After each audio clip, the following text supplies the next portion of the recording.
and gentlemen, I am the one and only DJ Storms! And in just days live on pay-per-view, a vicious bastard will go head-to-head with the cleaner in what is sure to be a high-stakes battle for bragging rights and supremacy.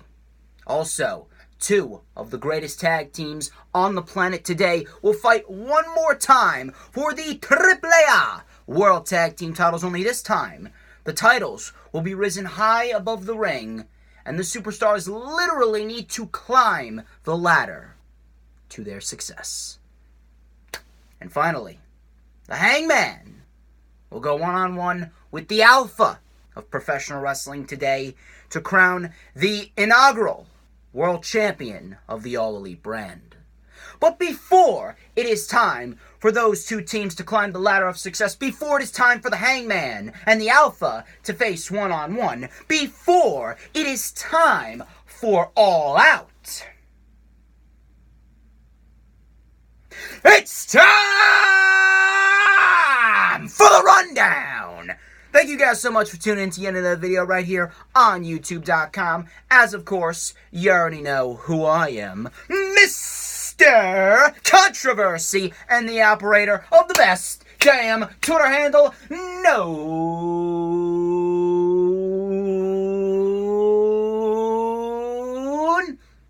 to mankind. This is the official rundown for All Elite Wrestling's All Out pay-per-view, which is streaming live on pay-per-view this Saturday with the buy-in pre-show starting at 7 p.m. Eastern Time. We have a lot of matches to go over. Welcome back to the channel as per usual. Couple of announcements. If you haven't already realized, I did announce this on the rundown for NXT UK TakeOver Cardiff. I posted that yesterday. The link will be in the description. I have a commentary gig. Yes, indeed. Your boy is becoming a commentator on Labor Day. On Labor Day, during the Rutherford Street Fair, September 2nd, on Labor Day. Rescue Mania is coming back. That is right. Crowbar has organized a Rescue Mania event. They're setting up a ring right in the street. And there's going to be about 6 matches. I will be on commentary, calling the matches with Ed Ruffalo, color commentator, of course. It's going to be a fun time. It's going to be a fun time. If you're around the Rutherford area, come on down to Rutherford, New Jersey. Stop by the street fair. Watch some matches. Come out and see me. Come out and see Ed. Come out and see Crowbar. Come out and see all the wrestlers that are going to be facing off during the little Rescue Mania pre-show we have going on. It's not an official Rescue Mania event. Just a little pre-show event. The real Rescue Mania event is currently being organized by Crowbar. I'm going to get the details once I do the commentary gig. I'll hit up Crowbar afterwards. I'll get some more information on when the next Rescue Mania events are going to be. Of course, I'm going to be there, front row, getting content for the channel as per usual. But enough about that. Let's talk about All Out. Let's talk about All Out. This card, let me tell you something. This card looks absolutely stacked. It looks absolutely fucking stacked. I think that this could very well be, no question about it, the pay-per-view of the year. This could outshine Double or Nothing. This could really outshine Double or Nothing. Let's talk about the buy-in pre-show matches. So far, we got 2 matches on the buy-in pre-show. Let's talk about the 21-woman Casino Battle Royal, where the winner will go on to compete for the AEW Women's Championship on the debut episode of AEW Revolution on October 2nd. Some of the main participants, we got the Big Swole, Ariel Monroe, we got Nyla Rose, Britt Baker, Sadie Gibbs, Allie, Brandy Rhodes, Teal Piper, among others. Now, we got a lot of big names in this Battle Royal, but if I was to pick a winner here, I would have to go with Britt Baker. I have a feeling that we're going to get something along the lines of what we got at Double or Nothing with the Casino Battle Royal, and how the winner of the Casino Battle Royal got the opportunity to go to All Out to compete for the AEW World Heavyweight Championship. And I feel as though they're going to give this win to Britt Baker, mainly because Britt Baker, since she was the first one to sign, and she is without a doubt one of the best, if not the best women's performer that they have in All Elite Wrestling right now, at least until Tessa Blanchard signs, which I'm going to talk about that later on in the show. I'm going with Britt Baker, considering that she does have a lot of name value, and she is obviously one of the best. I feel as though they're going to spend some time building up superstars like Sadie Gibbs, Nyla Rose, Allie. I feel as though Britt Baker right now is the most established out of all of the people in the Battle Royal right now. And I know for a fact that AEW is going to want to go with the established star. You always want to put your best foot forward with matches like these, and I feel as though AEW is going to put their most established star in Britt Baker in the Women's Championship title matchup at the debut episode of AEW Revolution on TNT, and I feel as though Britt Baker could very well be the first ever AEW Women's Champion. Against who? I'm going to talk about that later on. I actually got some news here regarding one of the matches at All Out, and I'm going to talk about it later on. But for now, let's move on to the second pre-show match, or the second buy-in match. I'm going with Britt Baker to win the Casino Battle Royal. Let's talk about Angelico and Jack Evans taking on Isaiah Cassidy and Mark Quinn of Private Party. The Young Bucks, one of the Young Bucks, I believe it was Matt Jackson, even tweeted out that this could steal the entire show. On the buy-in pre-show, this match could steal the entire show. We saw what Angelico and Jack Evans did against the Best Friends at Double or Nothing. We saw what Angelico and Jack Evans did against Luchasaurus and Jungle Boy and the Dark Order at Fight for the Fallen. We've seen what the Best Friends can do. We've seen what Isaiah Cassidy and Mark Quinn can do. We've seen what Young Bucks and the Lucha Bros can do. The tag team division in AEW right now is flourishing. I think AEW right now may have the best tag team division in all of professional wrestling right now. Look at the tag teams that they have, and there's still more to come.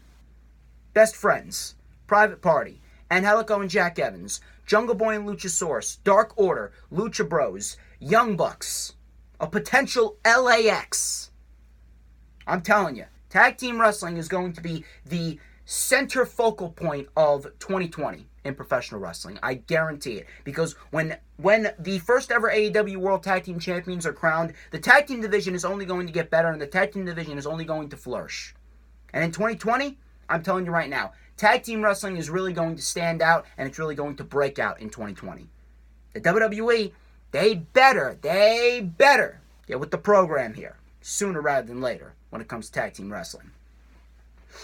As far as the winners go, I know how great Angelico and Jack Evans are, but I'm going to have to go with Private Party on this one, mainly because of the fact that Private Party is set to face the Young Bucks on week 2 of AEW Revolution in the first round of the AEW World Tag Team Championship Tournament. So, in turn, you want to build up Private Party and you want to make them legit. You want to give Private Party some momentum going into that match with the Young Bucks. And speaking of the Young Bucks, I will talk about the Young Bucks and the Lucha Bros in an Escalera De La Muerte later on in the preview and predictions rundown. But as far as this match goes, I'm going with Private Party. I expect this to be a great match. Both teams are so fucking great at what they do. And I really see Private Party being that charismatic babyface tag team that the crowd is just going to gravitate towards. And I don't want to sound like a hypocrite here, but if Private Party continues doing what they're doing, they could very well end up surpassing Jungle Boy and Luchasaurus as the top underdog babyface tag team. Because Private Party right now, Private Party hasn't won a match. Private Party hasn't won a match in All Elite Wrestling. And if Private Party ends up stealing the hearts of many people, and people end up getting behind them due to their charisma, due to their fantastic in-ring work, then Private Party could very well end up surpassing Luchasaurus and Jungle Boy, and people are going to get behind Private Party more than Luchasaurus and Jungle Boy. And I do have a little plan for Jungle Boy and Luchasaurus. I have a feeling that they might build up Jungle Boy and Luchasaurus to take the titles off of either the Lucha Bros or SoCal Uncensored, possibly at All Out 2 next August. But that's a different story for a different time, and I think I'm going to start talking about that a little bit more once we get into the 2020 winter months. But for now, I'm going with Private Party to take the victory over Angelico and Jack Evans, heading into their first round matchup in the AEW World Tag Team Tournament against the Young Bucks in October. Let's talk about Rijo versus Hikaru Sheeta. This is a women's matchup, a single women's matchup on the main card of AEW All Out. And I do have some news from F4W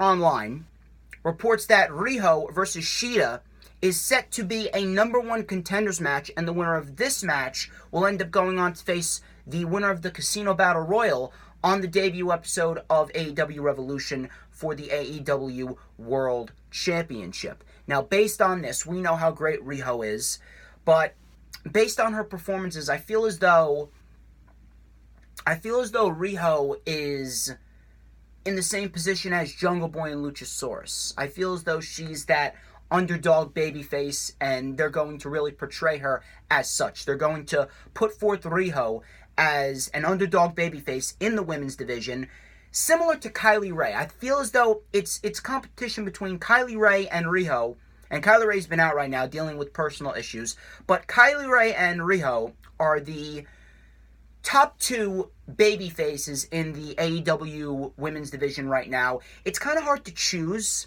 It's hard to choose which one is going to be the breakout underdog babyface, but Rijo certainly has potential to be one, and I feel as though AEW is going to portray Rijo as that underdog babyface. She ended up getting the win at Fyter Fest. She had a very good tag team matchup at the buy-in pre-show at Fight for the Fallen, and I think she's going to have another great performance here against Sheeta. However, I'm going with Sheeta to win this. I feel as though Sheeta, she really has that intensity, and when you have a certain level of intensity, you're really going to be looked at as legitimate. Rijo, obviously she's legit in the ring, but her character screams underdog babyface. Her character screams kawaii, which is literally translates to cute. That is the Japanese word for cute. So I feel as though the intensity of Sheeta kind of oversteps Rijo's cuteness in a way, if that makes sense. And I feel as though due to that intensity, and due to the fact that I've heard great things about Sheeta. I have never seen Sheeta in a one-on-one match before, but I've heard great things about Sheeta, and I'm looking forward to this match to see what Sheeta can do. And I'm going to go with Sheeta. I'm going with Sheeta and Baker as the very first AEW Women's Championship match. I feel as though they're going with one of the Japanese women to kind of, put their partnership out there with Japanese wrestling promotions, make it public. You know what I mean. I'm going with Sheeta to win, and I think Sheeta is going to face off against Britt Baker on the debut episode of AEW Revolution for the Women's Championship. I'm going with Baker to win that match. Let's talk about the triple threat match between Joey Janela, Darby Allin, and Jimmy Havoc. First off, Jimmy Havoc, I know Jimmy Havoc is great at what he does. Jimmy Havoc is a very good wrestler. I got nothing against him, but I feel as though Joey Janela and Darby Allin have Jimmy Havoc beat out. I feel as though Jimmy Havoc is, I don't want to say the least relevant, but he's kind of coming off like that. I don't want to say the least relevant. Trust me, I don't, because I think Jimmy Havoc is very good at what he does. He's had some good performances here and there, but I feel as though Joey Janela obviously has much more fan support. The fans love Joey Janela for the crazy shit that he's done in the past. The fans love Darby Allin because Darby Allin is that underdog babyface. He's one of the many underdog babyfaces that you can book in AEW. And Darby Allin had that very good performance against Cody Rhodes at Fyter Fest, lasting 20 minutes with Cody Rhodes. So Darby Allin does have a bit of momentum behind him, but he hasn't gotten a win yet. And if I'm picking someone that they're going to put their faith in, I'm going to have to go with Darby Allin on this one. And, it does pay me to say that because I fucking love Joey Janela. I had Joey Janela on the channel for an interview back in April. He's a great fucking guy. He's a funny-ass guy. Guy's fucking great in the ring. Guy nearly killed himself against Crowbar in that no disqualification match back at WrestleMania Never Forgotten. So I know how good Joey Janela is. But I feel as though since Darby Allin has that youth on him, they're going to capitalize on that youth. They're going to capitalize on that youth, and they're going to push Darby Allin possibly as an underdog babyface in a mid-card championship tournament, depending on when they decide to institute a mid-card title in All Elite Wrestling. And if they do, I believe that they should very well institute that mid-card title. Possibly at the next pay-per-view.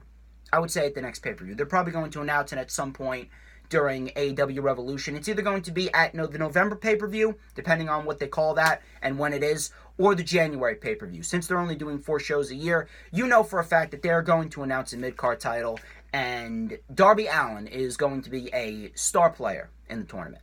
I don't think he's going to win. If I was to pick a person who right now is in top contention of winning the AEW mid-card title, depending on what they call it, and if they institute it now, I'm going to go with MJF. Because MJF is just so fucking great at what he does that it's almost criminal right now that MJF is not in any championship picture. He's not even on the card at All Out.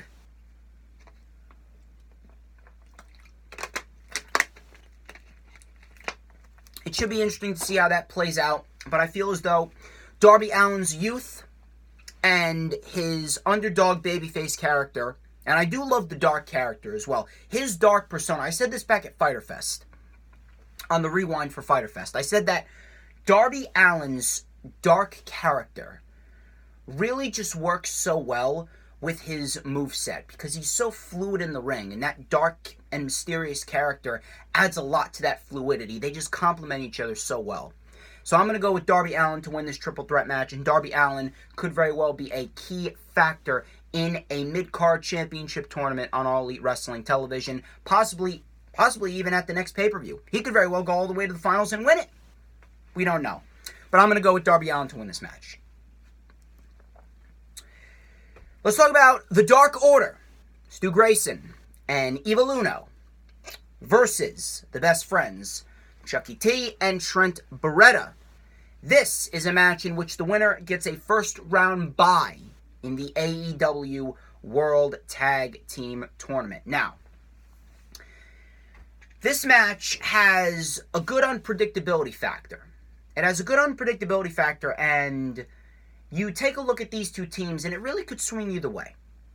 Obviously, Stu Grayson and Evil Uno and their heel characters in the Dark Order, you know for a fact that, a heel tag team going forth, them being legitimized as a heel tag team with the minions and all that, you know for a fact that they could definitely go forth and their momentum can continue.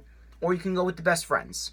You could possibly go with the Best Friends and continue their momentum. The Best Friends have been undefeated. Best Friends have been undefeated in All Elite Wrestling. They won at Double or Nothing. They won at Fyter Fest. They could win it All Out too. They could definitely win it All Out too. You could swing either way. If I was to pick one, it's a real tough choice. Obviously, I know the match is going to be fucking great. I know what both these teams are capable of. Trent Beretta and Chucky T were part of probably the most underrated matchup of All Out. Not All Out, Double or Nothing.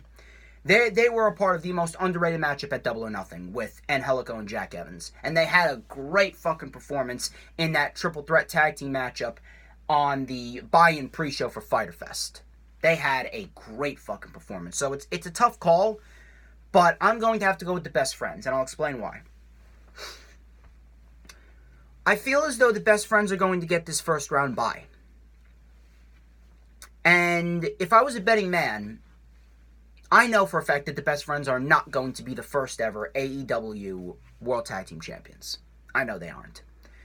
They're probably going to go with some team like the Lucha Bros or SoCal Uncensored to be the first champions. I have a feeling that the Best Friends are going to have a very good showing in the tag team tournament, but I don't think they're going to win. I feel as though what they're doing right now, they're setting up Stu Grayson and Evil Uno to be a thorn in the side of the Best Friends.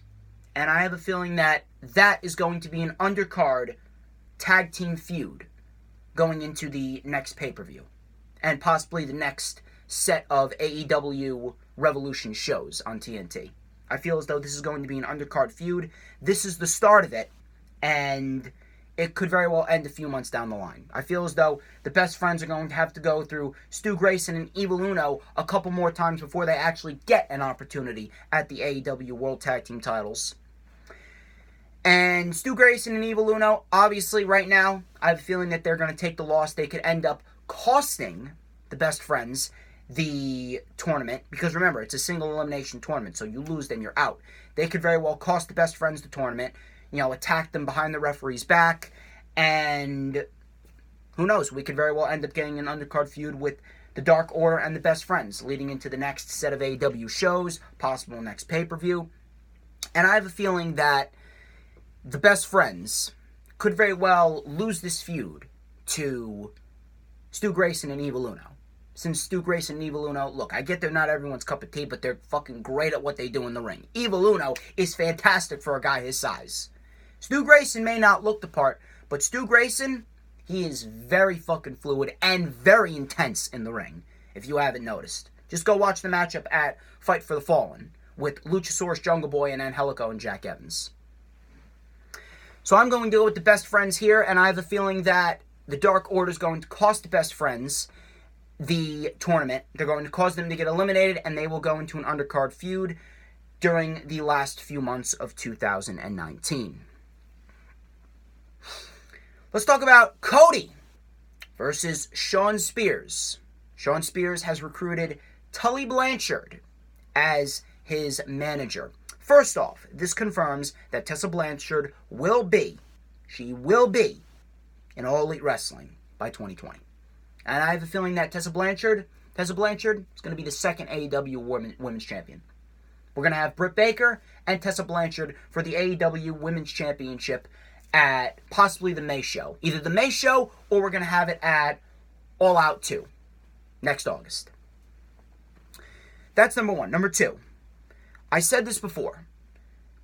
What AEW has been doing for Shawn Spears in merely 2 months has been better than literally everything that the WWE did for him in 2 years on the main roster. And that's a fucking fact. This is the best that Shawn Spears has ever looked. Shawn Spears right now is one of the best heels right behind MJF. If you exclude MJF, you exclude Chris Jericho, Shawn Spears right now is one of the best heels in All Elite Wrestling right now. Over something so simple. So fucking simple. Cody said Shawn Spears was a great asset. Shawn Spears said, I don't want to be just an asset. Something so simple can do so much. Something so simple as Shawn Spears saying, I don't want to be just an asset, and then bashing Cody over the head with a chair, calling himself the chairman. It's fucking great. That is something that we do not see very often. Something so simple can go a long way. And that's something that WWE really needs to institute. Something so simple. Write this down, take a mental note. Something so simple can go such a long way, you have no idea.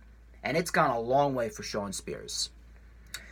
Shawn Spears is actually another guy that I see having a huge factor in a mid-card championship tournament in All Elite Wrestling when they institute one.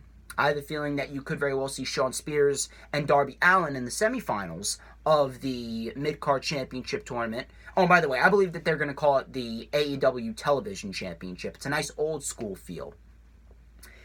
Shawn Spears could end up going to the semifinals or possibly end up going to the finals. We could very well see Shawn Spears versus MJF in the finals of a mid-card championship tournament, possibly at the November show or the January show. Because MJF has said in an interview the next time that he sees Shawn Spears in the ring, he's knocking his ass out. Obviously, I know that I have a feeling MJF is going to turn on Cody at some point, but I don't think it's going to be now. I think that MJF right now is being set up to go into a program with Adam Page. And I feel as though Adam Page and MJF are going to go into a program and MJF is going to gain some momentum and gain some credibility by beating Hangman Page. And then they're going to put him in a mid-card championship tournament.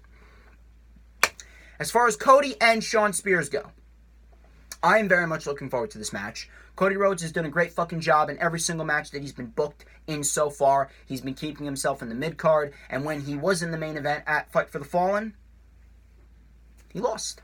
And I have a feeling right here, Cody's going to lose again. Cody, let me tell you something. No matter what anyone wants to say about Cody, Cody is fucking generous. Cody's fucking generous. Cody has been generous to so many people. So many fucking people. He didn't even take the loss. He didn't take a win at Fight for the Fallen. He didn't take a win at Fyter Fest. And he's in this feud with Shawn Spears. And Cody Rhodes has made Shawn Spears into a fucking superstar. This entire feud with Shawn Spears and Cody has made Shawn Spears into a fucking superstar. And I expect this match to be a great storytelling match. And I'm going with Shawn Spears to get the win. I think Shawn Spears is going to get the win here. And I think Shawn Spears is going to get the win over Moxley on the second week of AEW television. I think Shawn Spears is going to get the victory over Moxley. And I think Shawn Spears, that momentum is going to propel Shawn Spears possibly to fighting for a mid-card championship in All Elite Wrestling. I'm going with Shawn Spears to beat Cody. And Cody right now, Cody's in a position, I realize that obviously people are saying, oh, Cody's going to be champion one day. Cody's going to be champion one day. Yeah, you're right. You're right. But right now, Cody's doing his job. Cody knows what his job is. His job is to put other stars over. His job is to make people into superstars. And he has done that with Darby Allin. He's going to do it with Shawn Spears. He could very well do it with various other people down the line in All Elite Wrestling. I'm going with Shawn Spears to win. Next, let's talk about the Young Bucks. Matt and Nick Jackson versus Pentagons Jr. and Rey Fenix in an Escalera De La Muerte. A ladder war, a ladder match, a TLC match, whatever the fuck you want to call it. I don't want to say match of the year, but match of the fucking year. I didn't want to make it so blatant, but there is no doubt in my mind that these two teams are going to absolutely fucking bring the house down. These two teams are going to bring the fucking house down. I expect this match to blow away every tag team match. I expect this match to be better than the NXT Championship Fatal 4-Way ladder match we saw at TakeOver 25. I expect this match to be better than that one. And, that was a great fucking match. That was a brutal fucking match. Kyle O'Reilly almost died 3 times in that match. You have these two teams, they're going to do some crazy fucking shit. I would absolutely love it. I don't think they're going to do this, but the wheels in my head are turning. The wheels in my demented head are turning. And I can't help but feel as though one of the Young Bucks or one of the Lucha Bros, I feel as though someone's going to do a fucking 450 off the ladder and someone's going to be on a table on the outside. I don't know. I have this sick feeling in my head that we're going to see a fucking death spot like that. I have a feeling we're going to see a spot that's going to make us come within an inch of having a fucking heart attack. And you know something? These two teams, they don't give a fuck. They don't give a fuck. They will go out there and damn near kill each other. That's what's great about it. That's what's going to make this match great. Escalera De La Muerte for the AAA World Tag Team titles one more time between the Lucha Bros and the Young Bucks. They could very well end up meeting in the AEW World Tag Team Tournament. You never know. But if I'm going to go with someone to win, I'm going to go with the Lucha Bros. Considering what happened back in Mexico and the Lucha Bros winning back the AEW, not the AEW, the AAA World Tag Team Championships from the Young Bucks. I have a feeling that the Lucha Bros are going to get a victory over the Young Bucks. We're going to see the Lucha Bros go on to have a great showing. They could very well end up winning the AEW World Tag Team Tournament. And, from there the rest is history. Do I think that the Lucha Bros are going to be Chris Jericho's partners at the debut episode of AEW Revolution on October 2nd? No. I'm going with LAX. I'm going with the bold prediction there. I think LAX is going to come out of nowhere. LAX is going to make their surprise debut on the debut episode of AEW Revolution with Chris Jericho, and they're going to win. Who knows? LAX could be the first AEW World Tag Team Champions. You never know. But this match, I expect this to be the best fucking tag team match of the year. I said that no one was going to outdo what the Bucks and the Lucha Bros did at Double or Nothing. I think they're going to outdo their own fucking match. This time with ladders. And possibly tables. And possibly chairs. And I'm going with the Lucha Bros to take the win. Let's talk about Kenny Omega and PAC. It was originally supposed to be Kenny Omega and Jon Moxley, but Jon Moxley tweeted out last week he got the MRI on his elbow. His elbow is indeed infected, possibly something that he picked up in Japan.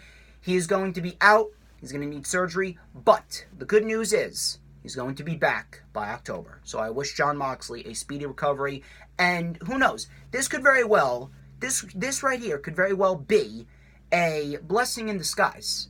We could very well end up getting a proper build towards Moxley and Omega. The fact that Moxley's out, you insert PAC. What a fucking way to make your debut. Have PAC and Omega. That's how you make a fucking debut. So, Jon Moxley, and on top of that, this could work very well for Jon Moxley because we could very well end up seeing Jon Moxley and Omega at the November show, and I'll explain how. Now, as far as the match between PAC and Omega goes, I have a feeling that this could very well be probably Kenny Omega's best match all year. This could very well be Omega's best match all year. I for sure it's going to be better than the Shima match, and the Shima match was great. I have a feeling it's going to be better than the Chris Jericho match as well. Chris Jericho match was very good as well. And I expect Omega to win. I expect Omega to win in a great match, and I'll explain why. PAC is also in contention if they want to give PAC the mid-card title, but I have a feeling that PAC's going to be in the main event sooner rather than later because PAC's just too damn good. As far as the main event goes, Hangman Page and Chris Jericho for the All Elite Wrestling World Heavyweight Championship. It's a tough call, especially since Moxley's out, and Moxley, more likely than not, was going to play a big part. But I'm going to go with Jericho. I'm going to go with Jericho, and I'm going to explain why. Jericho tells the better story. When I look at Hangman Page, I see a bit of Daniel Bryan in him. I really do. And if Hangman Page loses here, the journey of Hangman Page going on to, just run through everyone. He's got to run through everyone possible to get to the AEW World Heavyweight Championship. I have a feeling that they're going to build up Hangman Page as that Daniel Bryan-esque character. Chris Jericho, I feel as though, tells the better story, and I feel as though Chris Jericho is going to win the title. And I'm going to say it right now. I'm making a bold prediction right now. All my cards are on the table. CM Punk is going to show up. I'm calling it. I'm calling it right now. CM Punk is showing up in the Sears Center in Chicago. He's going to bring the Sears Center to the fucking ground, and we're going to see CM Punk return to professional wrestling. He's going to hit the GTS on Chris Jericho. And I have a feeling that they're going to build up CM Punk. They're going to build up CM Punk versus Jericho, possibly at the November show or the January show for All Elite Wrestling. Whenever Punk and Jericho will take place. Now, obviously, it's not going to be immediately. CM Punk is not going to be Jericho's first opponent on AEW Revolution on television. I feel as though they're going to save CM Punk and Jericho for a pay-per-view, and CM Punk's going to win the title then, whether that be in November or January. That's as it relates to the World Heavyweight Championship title picture. As far as the upper mid-card go, I have a feeling that when Jon Moxley comes back, he's losing to Shawn Spears in that matchup. Kenny Omega is going to use the momentum from his six-man tag win to his win against Shima, to his win over PAC, and he's going to be facing off against Jericho in a third matchup on AEW Revolution in the first defense of the AEW World Heavyweight Championship. And I can see Jon Moxley costing Kenny Omega the match. Nice little shot to the face when the ref isn't looking. Jericho delivers the code breaker or the Judas effect, and Chris Jericho is going to retain. Then we're going to see Moxley, and we're going to see Omega at the November show. And we'll finally get a proper build, and if I'm going to be a betting man, I'm going with Moxley. I'm going to go with Moxley there. I think that they're going to wait on Kenny Omega. Now, realistically, Kenny Omega may be the face of the company, but at the same point in time, that concept really has been dead. So I don't really think they're going to put the title on Kenny Omega so early. He's going to be in a match with Jericho. He's going to be fucked over by Jon Moxley. We're going to get Jon Moxley and Omega in an upper mid-card feud. Jericho's going up against CM Punk.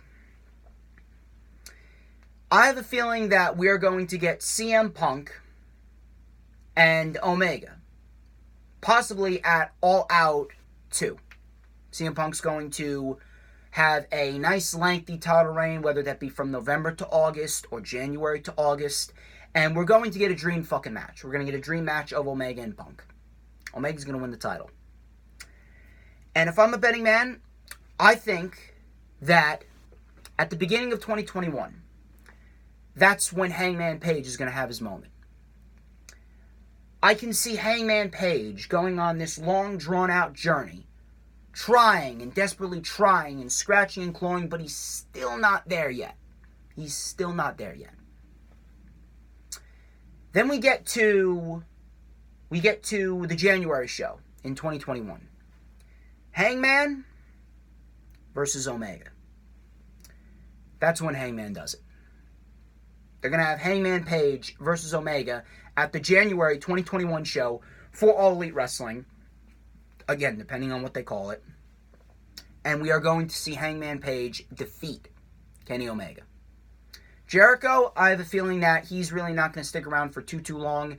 Obviously, he's signing with All Elite Wrestling, but I don't think he's sticking around for too long. I think he could very well take a little break mid-2020. They could very well go on tour with Fozzy. I don't know what's going on with Fozzy. He could very well just want to relax at home with his wife. But regardless, I don't think Jericho's holding that title very long. I feel as though he's the first champion, and he's going to be used as a platform for CM Punk to take. If CM Punk shows up, which I'm calling that he is. That's my little fantasy booking right there. But regardless of what happens, I'm going with Jericho to win the AEW World Heavyweight Championship for the very first time, simply because it tells the better story. They're going to build up Hangman Page as that Daniel Bryan character. The Daniel Bryan character lies within Hangman Page. You could just take a look at him. You take a look at him, and you can see Daniel Bryan in him. Now, you just need to book him like Daniel Bryan. Let the reactions happen organically.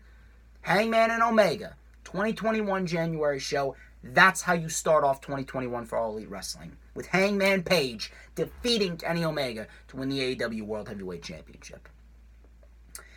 And ladies and gentlemen, that wraps up this edition of The Rundown. I would like to thank each and every single one of you who tuned into this video. Couple things. Follow me on Instagram at @TheDJStorms. Follow me on Twitter at Man of Charisma.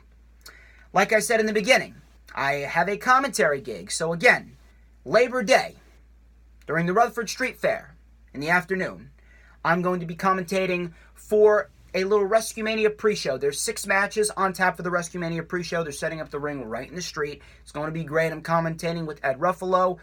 Come on down, say hi. You can meet the wrestlers, meet Ed Ruffalo. You can meet me. You can shoot the breeze with me. I'll give you a free wristband. We can talk about anything you want to talk about.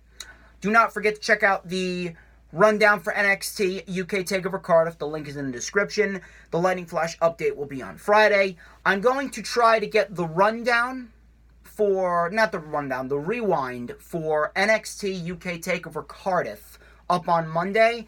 And then I'm going to try and get the rewind for All Out up on Tuesday.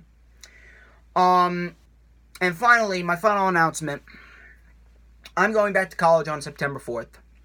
So you very well may not see a lot of videos as of lately. Now, this is not goodbye. This is not goodbye.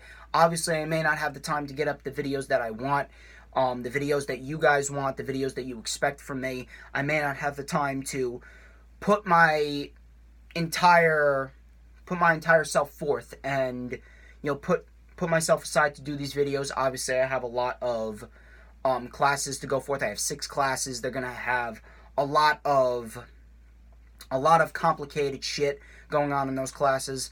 I'm gonna be working on Thursday, Friday, and Sunday. Sunday, not Saturday. I'm going to be taking a day off on Saturday. Hopefully, I'll be able to keep up with the Lightning Flash updates on Saturday, if not, I may just do preview and predictions for pay-per-views and possible rewinds for pay-per-views. I'll let you guys know. Obviously, I'll keep up to date with the Rescue Mania events as per usual.